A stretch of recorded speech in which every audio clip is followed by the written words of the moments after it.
Mabilisang trivia lang mga pare ko, meron ako ngayon ditong Cabanatuan Reaper or Jason's Gator.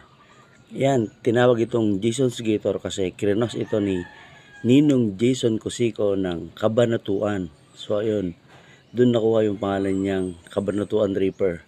Yan, cross ito between Gator Jigsaw, cross to Carolina Reaper. Yan, kulay mustard. Mustard yan pag nahinog. Pag hinati mo to at inamoy, amoy niya floral, napakatapang na floral, nakapakaanghang, buong bunganga hanggang lalamunan sa bugyan, sobrang anghang. Yan, so F7 na to. Si Kuya Renz na nagtatanim nito ngayon. Tanim niya to. Napakaastig. Si Kuya Renz ng Repent Kitchen Made Hot Sauce. Yan, Toots Brothers. Yan, Jason's Gator or